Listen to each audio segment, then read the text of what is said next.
about a minute. Ooh, bro, that was crisp. We are here with PTC Cast episode 10. Diez. We're Yes. double digits. Diez. You say that because I'm Mexican, man? No, I just... I just was feeling good, you know? I'm that white guy, like in the gym, like I'm always like, mi hermano. Or like, Mi hermano, yeah. Por qué? Por qué, wait? Yeah, that white guy that's just throwing out like the generic Spanish phrases. Bro, that's all that I know. So Is the generic Spanish I don't fault phrases. you for it. What is this, That's ASMR? No. What this is PTC Cast episode 10, and we're going to talk about the history of your powerlifting career, how you went from 400 pounds to a 220 shredded beast, and essentially... I don't know about shredded. Essentially maintained... I mean, you're just as strong as you were. Yeah. I mean, all your numbers are the same. Yeah, and some... I'm sure that the spots where I'm, like, keeping up there, it's because now I'm maximizing my leverages. Sure. But I have lost, a lot of strength on my, bench. So squat. maybe in terms of raw strength, but you've made up for it in skill. Yeah, exactly. And your health is probably 20 times better than it was, however you want to measure Exactly. that. Okay, but so let's start from the beginning then. So for those who don't know, Chris was the strongest teen in the world. Yes, sir. He said gang. I don't mean to like flex or anything, but I do think it's really cool. I achieved that, first of all, completely natural, and second of all, in only I think it was 2.5 years. So while most of these people are training powerlifting for like 10 years or whatever before they turn 20, I started at like 17. Right. So Okay. So 17 years old, and so you were strongest teen when you were 19 then, or 18? 19. 19. Okay, Yes. so 19 years old, strongest teen in the world. What were your numbers? 885 squat, 545 bench, and 765 deadlift. And this is all like IPF regulations, so a deep enough squat, a non-hinge deadlift, Yes. a pause bench, you know what I mean? Like powerlifting rules, this is not in gym, this is in competition then. That's what I was about to say. Okay. It is all in gym. All in gym, okay. So, which is very unfortunate. So the meet where I wanted to make it all official, everything was going good, and this sounds like a pity story, but honestly, I don't really care anymore because it is what it is. Sure. On my first attempt on squat, I ended up, blowing it out of the water. It was an 830 squat. Like, it seriously looked like an empty bar. And then on my second attempt of 900, it slipped off of my back. But it was really, really light. Whatever. I wasn't tripping about it. Sure. I get it on my third. And then on my third attempt,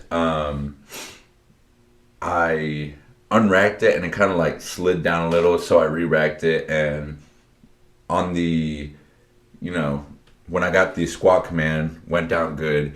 And when I started coming up, I started slowing down. But the spotter on my left side grabbed the bar. Yeah. And not only, did all of that happen, but in my second attempt, I was completely wrapped and ready to go. And this is actually why I missed the second attempt. I sat there in my wraps, tight as hell, for about 3 minutes. And because they didn't know how to put on 900 pounds on the bar.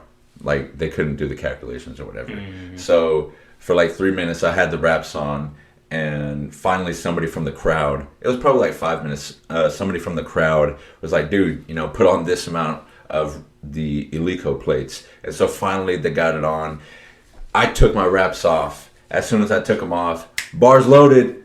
Yeah. So in under 60 seconds, I had to put the wraps right back on. And by that time, like, my legs I couldn't feel anything. They were numb. Yeah. And, I attempted to squat the 9, wasn't there. Yeah. But that's so hard, man, because I know how I can falter on a set just if, like, Brianna asks me something before the set starts or if I have the wrong song on. You know what I mean? Yeah. So I couldn't imagine, like, being out of routine or, you know what I mean? Like, I couldn't imagine being messed with like that. Like, that's tough. I've also heard of instances before where people misload the bar and then they'll give a fourth attempt.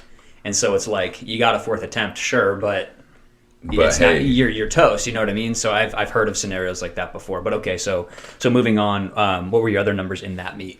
My bench was a 515. Okay. And then just also a little side note, after I missed that 900, like creating that official strongest team in the world, that was gone. Yeah. Like there was no more making that into a reality. This was like April 15th or something, and my birthday was April 30th. I couldn't do another meet within 15 days. Yeah.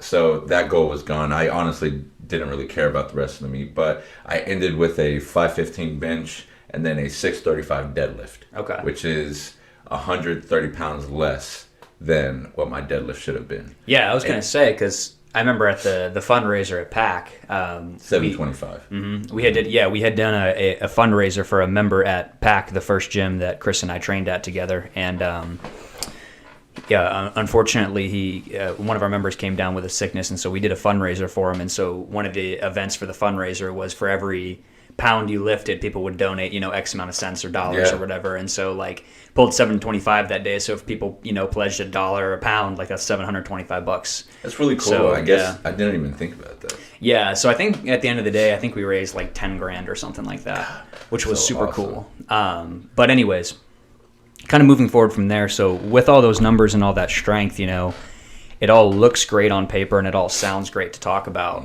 But what did it look like? What was your body weight? I was 400 pounds. And which is almost double what you are right now. Yeah. And just essentially you plus me right now. Yeah. Just also a little side note, I was 180 pounds when I decided to become the world's strongest teen, and I gained 220 pounds in 2 years. Yeah. So, obviously from doing it's that. About 10 pounds a month, man. Yeah. In the first. Wow. Dude, that's wow. I mean, that's 10 pounds a month. That's a lot of calories. I gained 60 pounds in the first 2.5 months. Wow. Yeah.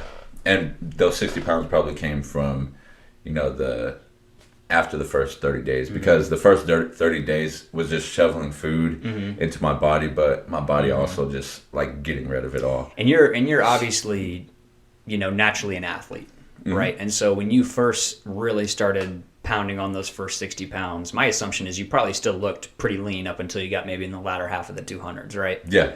I would assume that you were probably in pretty good shape from there. So I guess my question for you now is and of course, no regrets and all of that, but if you ever had to do it again, would you gain that same amount of weight? Because personally, and just through all the coaching that I've done and what I've seen, is there's definitely not only a point of diminishing returns, but a point of it's worse to be bigger. Yeah, 100%. I think if I was to, have the knowledge that I do now and ask myself if I want to do it again, there's no way. Yeah. I probably wouldn't even be powerlifting, honestly. Okay. But But so if you were to do that again, what do you think? At what body weight do you think you stop doing any? I would have stopped at positives for 220. yourself? Okay. Yeah, right now I'm 240, and I think if I was to have stopped at 220 and then just rode around 220, 240, just back and forth, that oh my gosh, I would have been freaking. Or I guess I say that I would have been unstoppable, but obviously I wouldn't have gotten as strong as I did. Sure. I guess I don't know what would have happened. Yeah. So after you got all those numbers as a 19-year-old, was your plan to continue on with powerlifting? Yeah, so the crazy thing is, which it kind of came into fruition, even though it's a little bit earlier, when I decided to become the strongest teen that ever lived, I knew that I was going to have to gain a lot of weight. And I told myself, when I turn 25, I'm going to quit powerlifting and I'm going to go back to weighing 180 pounds. And dude, I'm 23 right now. At the time I decided to quit powerlifting a year ago. I lost a total of 175 pounds. So I feel like everything somehow is going according to plan. Yeah. Which is so weird to think about. Yeah, but okay, so to kind of stay within that time frame then. So you're 19, you just hit all these crazy lifts. At the time, was the plan to maintain the body weight? Was the plan to lose the body weight? What was the plan then? I couldn't maintain 400 pounds. It was already torture trying to maintain or get to 400 pounds because I had to eat so much and just sleep so much. And not only that, I had the luxury of not having to work at that time when I was gaining all that weight. So my job was literally to power lift, to sleep, and to eat. and my body isn't meant to be, that heavy. So if I wasn't on my game with those three things, then I would constantly lose weight. So I decided to go around like 360 pounds and just chill around there. Fluctuate between like 330, 360. Okay. So did that answer the question? Yeah. So, okay. So you're fluctuating between 330 and 360. Yeah. And this is, help me out with the time frame here. Is this like 19 to 20? So 2017, 2018. Yeah. Okay. So 2017, 2018. Between 2018 and 2020, because I know COVID was kind of when you decided you were really going to lose the majority of the body weight. Mm-hmm. So what's going on between 2018 and 2020? Are you still powerlifting? Are you just kind of dicking around? What are you doing? So 2018, that's when I went to Midland University, and yeah, Which is where? Nebraska? Yeah, Nebraska. Okay. I was still, kind of serious about powerlifting, but I didn't really have any. You're on the team. Yeah, I was on the team. But I didn't have any like clear goals with my powerlifting career. So I was kind of just doing whatever my coach at the time would, tell me to do. Now, was that the first time you had a powerlifting coach? No, Josh Bryant.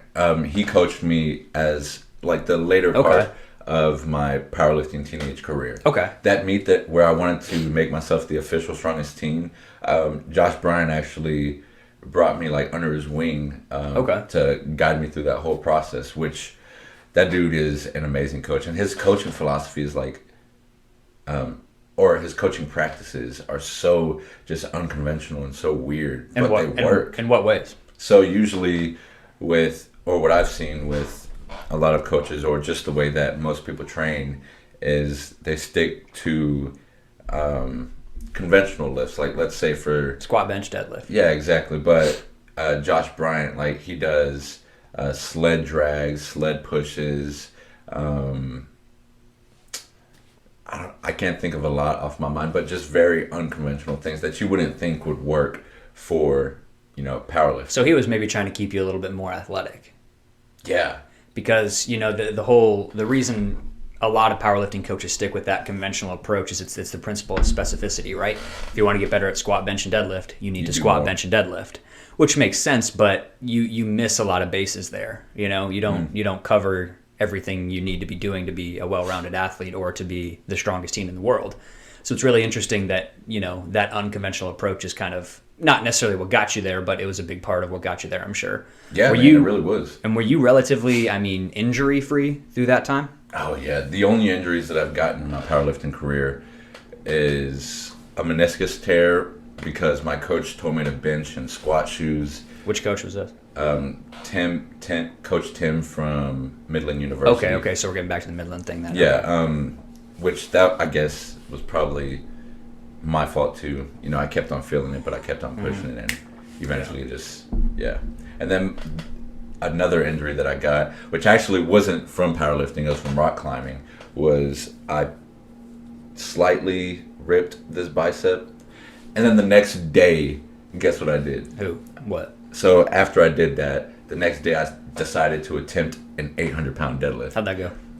Yeah, I messed it up even more. It popped up. Yeah. And this was after I lost. That's pretty ballsy, man. I think 100 pounds from the whole COVID thing. That's pretty ballsy, dude. Yeah. Okay, so to circle back though, we're at Midland. It's 2018, 2019.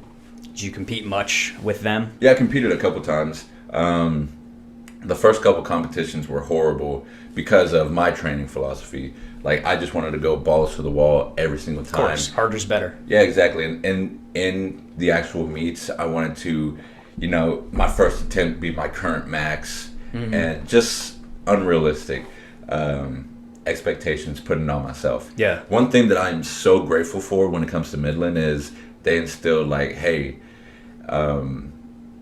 more is not better. And not only that, whenever you are competing, it's not just go balls to the wall in competition. There's actually a strategy that you need to play. 100%. Yeah, and you need to reserve, your lifts so that you can actually get the ones that matter in the meet. Sure. Yeah. Yeah. That makes sense. So, competed with them a couple times. How long were you there?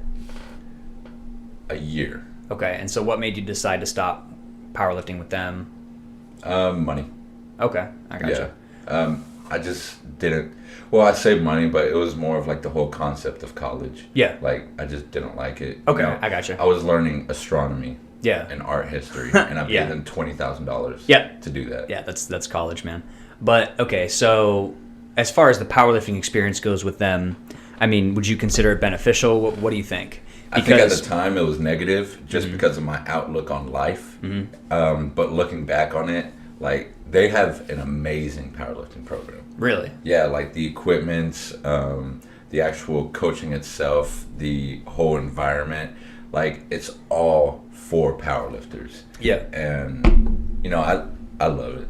It was awesome. But again, wasn't worth the $20,000. Yeah. In my eyes. And that's just tuition and exactly. cost of being okay. And that's cool. okay. So you come back to Texas, still 2018, 2019, something like that. Yeah.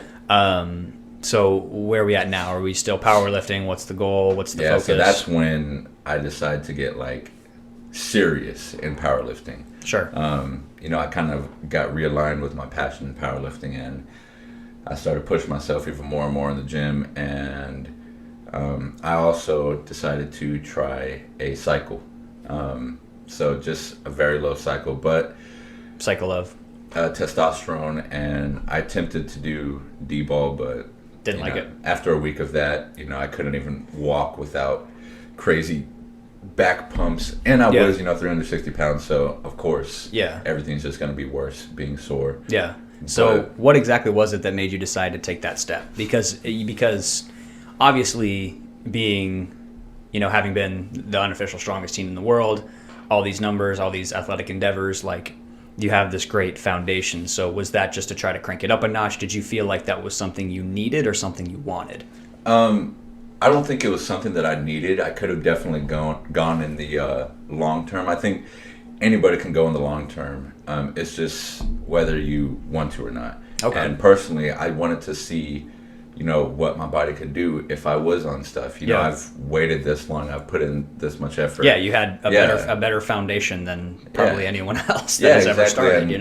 Yeah, so it was no longer like something that I wanted to do because other people were doing. It was something that I felt like I had legitimately earned the right to do, which I guess everybody has the right to, but you had gotten your ducks in a row first, man. Because it's one of those things where it's like it's call it a supercharger for your car, and are you going to supercharge a 1995 Honda Civic, or are you going to supercharge some sports car? You know what I'm saying? Yeah, exactly. You had your ducks in a row first. You had all the things aligned first, and then you do it. Because a lot of these guys take powerlifting or bodybuilding as drug-centric sports, which it definitely exists. But if you don't have your prerequisites down, you're always just going to go back to, okay, turn up my drugs, turn up my drugs, turn up my drugs, and that's not the name of the game. Yeah, it's a dangerous, and it's not optimal. Right.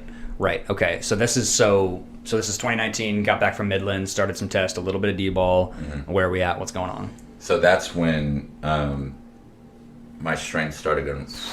Well, before the test in D-ball, I had got my squat up to a 900-pound raw squat. I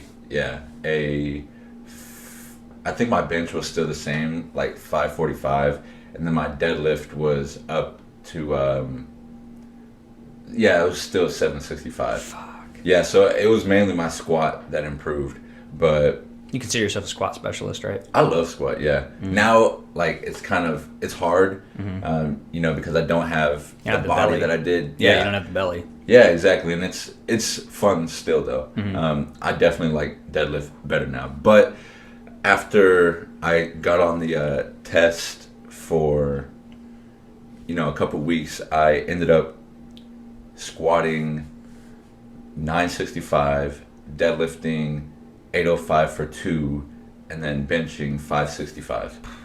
And that was all in preparation for a powerlifting meet. My goal at the powerlifting meet was to squat 1,000 pounds, bench 585, and I think it was deadlift 835.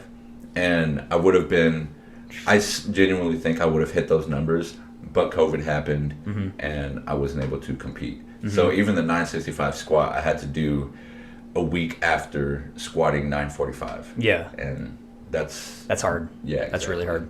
Okay, so it's March 2020. COVID hits. Yeah. You're 360 pounds, Yeah, 370. Okay. So you're 365, COVID hits, and suddenly you can't power lift. Yeah. You can, you know what I mean? And you're 365 pounds, so you could figure out a way to do push-ups, but there's a belly there, man. There's not a big range. You know what I'm saying? So it's like, what happened? What goes on? What was the pivot? So like you said, I tried to figure out, a way to keep on powerlifting. I would contact home gym owners and see if I could lift with them. And, they didn't want me to be there for their family's sake because nobody really knew what this COVID thing was. Right. It's completely understandable. And then I got to the point where I was doing like curls and presses with my basketball hoop. Yeah. I actually have a video. Have you seen that video? Yeah, I've seen that video. Yeah. Doing like shoulder raises with the bike. But hey, you can't, hit everything. You can't progress doing that. You're just you trying can't even to maintain. Yeah. I was desperate. And then what I noticed is while I was doing all of that, I was kind of, and I don't mean to sound dramatic here, I was kind of having this like existential crisis because this whole, like for the past 5-6 years of my life, I was a powerlifter and my whole like being was aligned to powerlifting. Mm-hmm. You weren't a human, you were a powerlifter. Yeah, exactly. It was your identity. Yeah, that was who I was. And now I had no choice but to face my reality. Right. And my reality was I was 22 years old, living at my parents' house, dropped out of college, $20,000 in debt. I work at you were as a bus driver. No, I was. Oh, you're at the bus during driver. COVID. Okay. Yeah, sure. I was bus driving, either that or No, I was bus driving, and just my life wasn't anywhere where if I was 18, looking at myself now, where I'd be like, that's somebody I admired. Right. And I was also thinking like, hey, how long can I keep this up for? Like, when am I gonna, if I keep on doing this, for a couple more years, like, when am I gonna die? The identity discussion is an interesting one. When I prepped for my first show, I was 17 and cocky as all hell. Mm-hmm. And so I remember like telling people that like I had no intents on losing, like I was gonna win this thing. Because you watch Pumping Iron and Arnold won every competition, so why wouldn't I win every competition, right? But it was like that, so that was my identity, is I was a bodybuilder.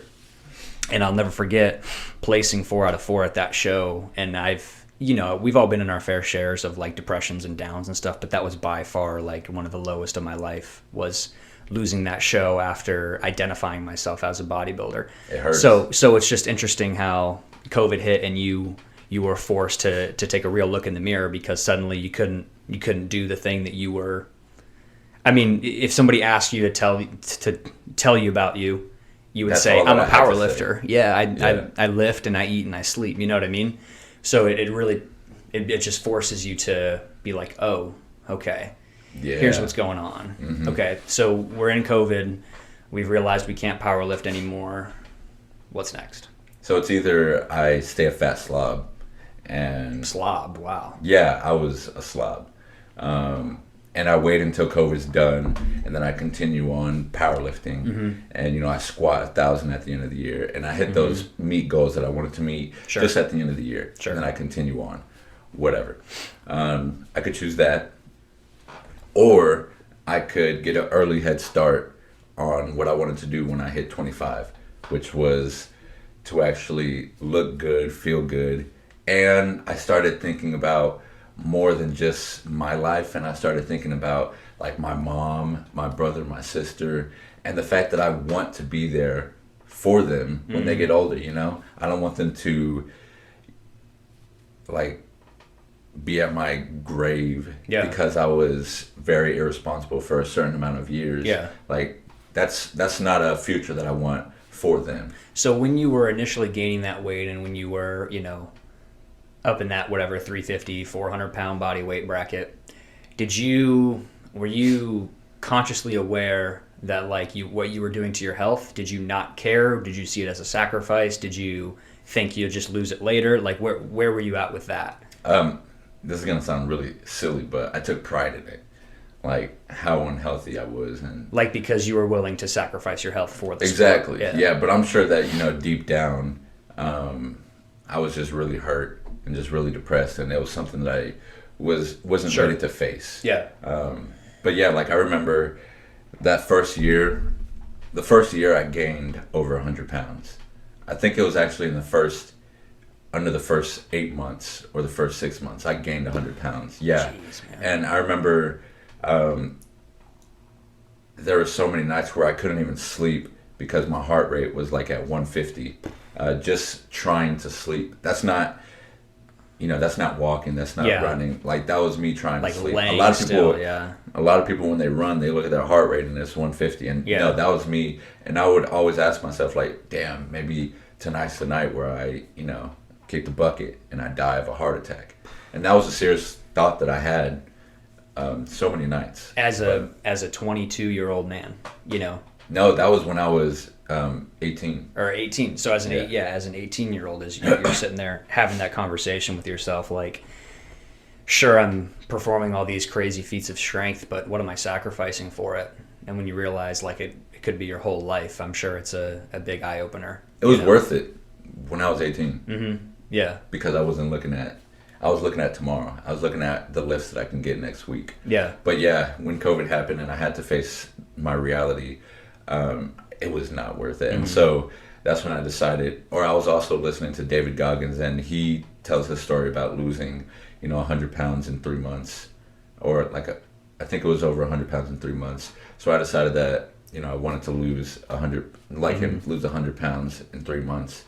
And so I was off to the races. So you saw this window of opportunity where you essentially had nothing but time and potential because nobody was going out, nobody was working, nobody was, if you were doing the bus job and it was summer, I was still getting paid. Yeah, you were still getting paid. So it was like, okay, beautiful. We've got all this free time. And, we've talked about before on the podcast that, I approach weight loss with most of my clients with a slow and steady approach because most people aren't in that scenario where they can just dive in like that. So it's pretty interesting to me that you obviously have this level of work ethic and commitment to what you want to do, but you were able to just fucking flip it on its head and be like, no, now we're taking the body weight off.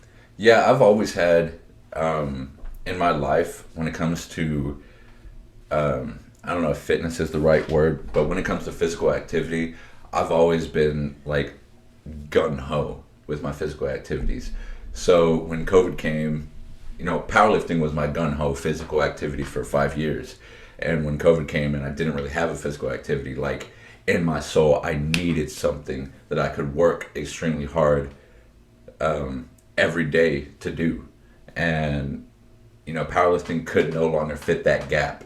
So it was also just a natural decision to start running. And because I love pain and suffering when it comes to improving myself, and, running and all of that, losing weight was just, an opportunity that I saw that I wanted to seize in order to go through that pain and suffering and, continue to work.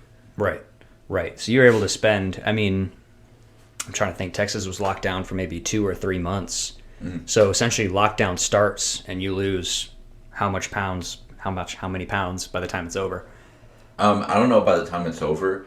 I know that I lost 100, or I think it was a little bit over, a little bit less than 120 pounds in 2.5 months. Okay, so day one, I'm going to say 365. Day one, we're 365. What's the first step? So I was still getting off of the effects of D-ball. Okay. So I could barely walk. I could barely do anything. So I started off with I'm not super familiar with, but as I understand, one of the big side effects is and cramping is a big part of it. Yeah. Well, I don't know if it's not cramping. It's pumps. Yes. Excuse me. Yes. Yeah. Mm-hmm. Yeah. So, I started off with walking at the end of the street and back, and I'd do that every time that I ate. So it ended up being like, and being that fat, it would take me like huge, 10 minutes. Yeah. It would take me like 10 minutes to walk. Yeah. It wasn't something that I could do quick. But after like a week of doing that, I started walking to the end of the thing and then all the way down the park and walking around the park and then, going just zigzagging through my neighborhood. We call that progressive overload. Yeah. And I'm pretty sure at that time. That's awesome. Yeah, the effects of D-ball were out. So I was able to walk a lot longer. Yeah. And every day, real quick side note, I would walk every morning, every night, and then at least 10 minutes every time that I finished a meal. Okay. So, you know, my physical activity was, I don't know, high, but it was up there. And, you know, day by day, week by week, I was pushing myself more and more and more. My morning walks would turn from, you know, like 20-minute walks to 2-hour walks. Wow. Yeah, and then same with my night walks, because I didn't have anything to do but listen to David Goggins' Face My Reality and fucking work toward this weight loss. Yeah. And so after about a month of the walks, I think I was at the part in David Goggins' story where he talks about, you know, broken shins and wrapping his legs up. And I was like, I can do that. So at like 330 pounds, I started running. And was this the same approach with the walk? Like, were you just running a little bit? Oh, no. When it came to running, like, I was running. You just hit it. I hit it. Like, obviously my parents are here to let you know, but dude, I could barely walk throughout the day from all the running. But even through all the pain, like, it was so painful, Alex. Mm-hmm. I had like this sick masochism mindset. It's what you wanted. It's what I wanted, because, you know, this was progress. Yeah. This pain was telling me like, hey, I'm hitting what I want to hit. And so, you know, running around the neighborhood, and, you know, it turned from like half a mile or a quarter mile, and then walking, quarter mile, then walking, to ending off like with 5-mile runs, man.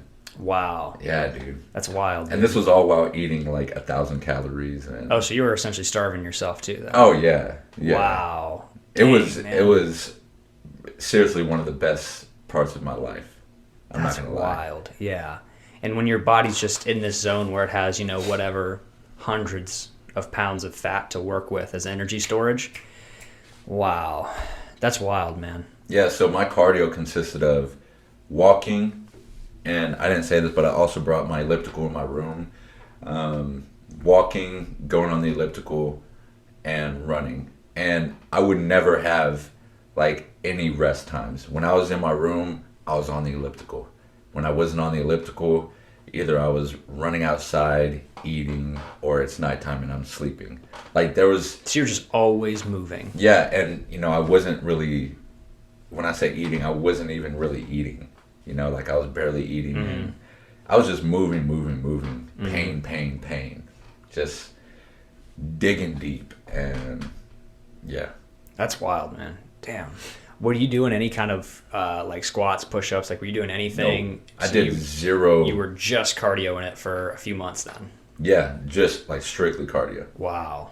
Dang. And when the gyms opened up, this was around like September. Was it around September? Maybe it was. I think it was a little earlier than that. I think it was maybe August. Okay, I think it was August. You know, I was eating like 700 calories, mm-hmm. and I couldn't even lift. Yeah, I was still lifting, but you probably felt really weak. After every set, I would have to like lay down or sit down because everything would go black. Yeah.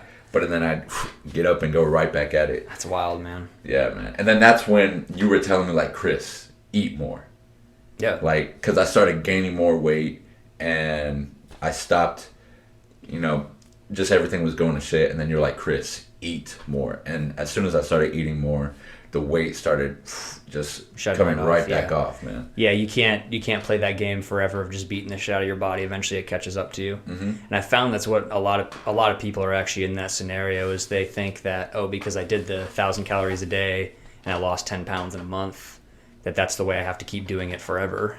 And it's not the case, man. Eventually, you have to care for your body. Eventually, you have to give it what it needs. Mm-hmm. But that's awesome, man. Damn. And if you experiment with it. If you experiment with how your body reacts to everything in life, food, training, sleep, mm-hmm. you know, you'll be able to know the ins and outs of your body and how to do things like, you know, lose massive amounts of weight or all of that. Because it's a lot easier than you think. Yeah. I'm sure that I didn't have to eat, 1,000 calories or something like that. Like, I could have been eating 2,000 calories. Yeah. But just eat the right kinds of foods, right? And I would have been performing so much better, losing weight at probably the same rate, right? Maybe a little slower, but damn, that's crazy, man. So if we were to fast forward you got all the way down to 220, and here you are now at 240 with another powerlifting meet on the menu. So what's the goals this December then? So I don't have goals for this December. This is going to be a in-between meet. Wait, do I have goals for this December? I don't know. No, I don't have goals for this December. This is a in-between meet. My main goal is for a powerlifting meet in April. That's where I want to break Dan Green's 242 powerlifting record. He totaled 2,210, and I want to total 2,225. Wow. Yeah, with an 850 squat, 850 deadlift, and a 525 bench. Dude, it's... And those numbers may fluctuate, but that's what I... Yeah, man, it's crazy obviously it's crazy when we sit here and talk about the numbers, and when you sit here and talk about, like, breaking Dan Green's record, like, I get my heart rate elevates a little bit. I'm like, man, dude, what if he sees this podcast, bro? All love. No, seriously, Dan Green is... No, for the GOAT, man. George one of the Lehman, greatest. Yeah, George Lehman used to be my favorite powerlifter. He hasn't powerlifted for a while now, but Dan Green, just watching the effort he puts in his lifts, incredible. I'll think he'll get like 1 rep, and then 8 reps he does later, a double, yeah, like it's amazing. It's wild. But no, I mean, it really puts into context when you toss around a name like that, like that's what you're aiming for, like. That is weird. You're really at the peak of the powerlifting world, man. Mm-hmm. So that's wild. But cool. Let's wrap it up there, man. Yeah, man. PTC Cast episode 10. Thank you all so much for watching and listening. I'm Alex Martin. You can follow us at Progress Through Change or my personal bodybuilding log, which is at Alex Chris Martin. This is Cholito Saldana, Christopher Saldana. You can follow him at Cholito Saldana. We're just throwing up gang signs today. Yeah. You can no affiliations, but gang signs. But anyways, thank you all for listening. Leave us any questions, comments, whatever you got down below. We'll see you in the next one. Peace. Peace.